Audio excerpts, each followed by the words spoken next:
Good evening. My name is Catherine Nunnally. I am the Executive Director of the Smith Family Foundation. I'm recording this message to you from my home with hopes and prayers that you are also at home, safe, healthy, and happy during this COVID-19 pandemic.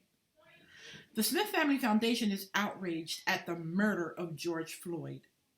And we are also very concerned about what's going on in the great city of Trenton in response to his death. We were out there yesterday and Saturday protesting, peaceful protests with all of the organizers. Tonight, we felt that it was important for us to give a response for what happened on Sunday and to put out a call of action for all of those who know how important it is for the mission and the vision of what this whole thing is about stays in the forefront of this struggle. The oppressed should rebel, and they will continue to rebel and raise disturbance until their civil rights are fully restored to them, and all partial distinction, exclusions, and incapacitations are removed.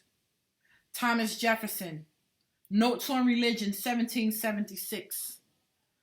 The death of George Floyd has sparked countless protests and outrage across the country and internationally. The senseless slaughtering of American citizens across this country must stop. The intentional racial divide of our country has reignited seeds of hatred and highlighted the systematic oppression of Black Americans that run even deeper than the blood shed during the American Revolution. Once again, Trenton, New Jersey can be the turning point in a war against injustice. Today, we are not fighting some large external force, but an internal struggle that we have inherited from the Founding Fathers. The fight for all Americans to be treated equally. The fight for equity for the descendants of enslaved Americans. On Sunday, May 31st, 2020, Americans from all over the state of New Jersey descended on our capital city in a united voice against the senseless killings of Black American men, women, and children by police officers. It has been shown that the dehumanizing tactics of law enforcement used to police Black communities leave us broken, untrusting, and fearing for our lives. A simple traffic stop or reaching for identification on our own front stoop can end with our funerals.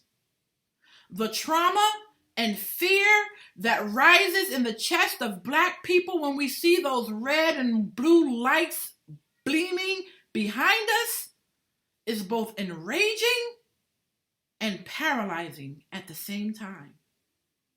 As American citizens, we too have the right to life, liberty, and a pursuit of happiness. We too have the right to be innocent until proven guilty. We too have the right to be judged by the content of our character and not by the color of our skin. Being Black does not mean that we are guilty. Yesterday's protest in Trenton against police brutality and killings started off peacefully. There were people from every race, culture, and social economic background speaking out in unity for their fellow human brothers and sisters to be seen as just that, human. But as the sun began to set, the words of Thomas Jefferson began to ring in some Black Americans' hearts that have been told for far too long that they are inferior animals who are guilty before being proven innocent. The oppressed should rebel. Langston Hughes said it best. What happens to a dream deferred? It explodes. We witnessed that explosion yesterday in retaliation of countless Black sons and daughters dying at the hands of the police force. We don't condone the violence that happened in our great city of Trenton or any city where we live and work. Breaking into stores for your own means, looting, burning police cars, and destroying our economic center, stealing much needed medication from our community pharmacy. These atrocious acts are not only counteractive, but they also dilute the message that we should not be racially profiled and systematically ostracized and policed. Those guilty of these crimes were not a representation of what we stand for, but a minuscule number of people looking to take advantage of our collective pain and anger for their own benefit and gain.